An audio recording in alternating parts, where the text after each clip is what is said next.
महाराज ये एक अनोखी चिड़िया है, क्योंकि ये सोने की पोटी करती है। मैंने सोचा कि ये मैं आपको दे दूं, जिससे राजकोष में बढ़ोतरी हो और हमारे राज्य का विकास हो।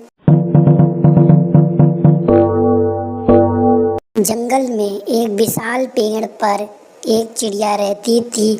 उसके अंदर एक बहुत ही बेहतरीन खूबी थी, क्योंकि वो चिड़िया सुनहरे रंग की पोटी करती थी। उसकी इसी खूबी की वजह से वो जंगल में सबसे अनोखी थी, सबसे अलग कहलाने वाली चिड़िया थी। एक बार वो चिड़िया पेड़ पर बैठी होती है, तभी वहाँ पर घूमते हुए एक शिकारी आता है। वो उसी पेड़ के नीचे बैठ जाता है जहाँ पर चिड़िया बैठी होती है।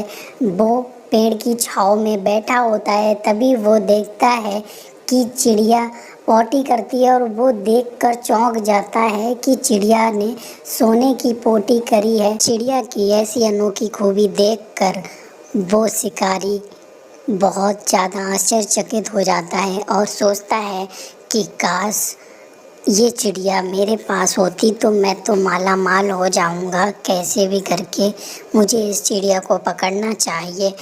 और ऐसा सोचते सोचते वो अपने घर की तरफ जाता है और तरकीब लगाता है। वो जब घर पहुंचता है तो भी इन्हीं सब बातों के बारे में सोचता है कि कैसे उस चिड़िया को पकड़ा जाए। ऐसा सोचते सोचते वो एक प्लान बनाता है और अगले दिन उसी पेड़ के नीचे पहुंचता है। वो अनाज के कुछ दाने डाल देता है, जिससे वो चिड़िया उन अनाज के दानों को देखती है। वो नहीं समझ पाती कि ये शिकारी का जाल होता है, और वो जैसे ही दाना खाने लगती है, शिकारी उसके ऊपर जाल फेंक देता है और चिड़िया जाल में फंस जाती है। फिर शिकारी वहाँ बैठकर सोचता है कि अब मैं इस चिड़िया का क्या करूँ। और फिर वो सोचता है कि कहीं ऐसा तो नहीं कि ये चिड़िया कोई भूत प्रेत हो और मैं इसे अपने घर पर ले जाऊं और ये मुझे नुकसान पहुंचाए। फिर वो सोचता है कि मैं इस चिड़िया से क्या फ़ायदा ले सकता हूं। फिर वो दिमाग लगाता है और सोचता है कि क्यों ना मैं इस चिड़िया को राजा को दे दूं और उसके बदले में ढेर सारा धन ले लूं। उससे मेरी मेहनत भी वसूल हो जाएगी। फिर वो ऐसा ही करता है और उस अनोखी चिड़िया को लेकर सीधा महल पहुंच जाता है। वो उस एक चिड़िया को पिंजड़े में कैद करके सीधा महल पहुंचता है और राजा को दिखाता है और कहता है, महाराज ये एक अनोखी चिड़िया है, क्योंकि ये सोने की पोटी करती है। मैंने सोचा कि ये मैं आपको दे दूं, जिससे राजकोष में बढ़ोतरी हो और हमारे राज्य का विकास हो। तो राजा उससे बहुत खुश होता है और उसे ढेर सारा धन देता है और उस चिड़िया को अपने पास रख लेता है और राजा बहुत खुश होता है। राजा अपने सेवक को आदेश देता है कि तुम इस चिड़िया को सोने के पिंजड़े में रखो और इसका बहुत ज़्यादा ध्यान रखो। सेवक आदेश का पालन करता है और चिड़िया को सोने के पिंजड़े में रखता है। वो उस चिड़िया को बालकनी में रख देता है। फिर कुछ समय बाद राजा मंत्री के साथ उस चिड़िया को देखने के लिए आते हैं। तो मंत्री छूटते ही बोलता है, महाराज आपने इस चिड़िया को लेकर बहुत गलत किया है। अगर ये चिड़िया ऐसा ही करती तो वो शिकारी इसे अपने पास क्यों नहीं रख लेता और बहुत ज़्यादा धनवान हो जाता।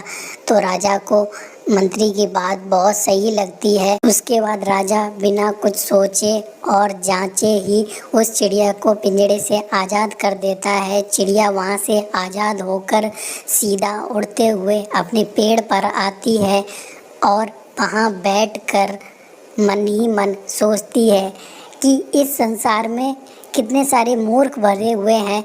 उस शिकारी ने मुझे जाल में पकड़ा तो, लेकिन उस मूर्ख को ये नहीं पता था कि मैं सोने की पोटी करती हूँ। उसके बाद भी उस मूर्ख शिकारी ने मुझे अपने पास नहीं रखा। मैं उसका बहुत फ़ायदा कराती।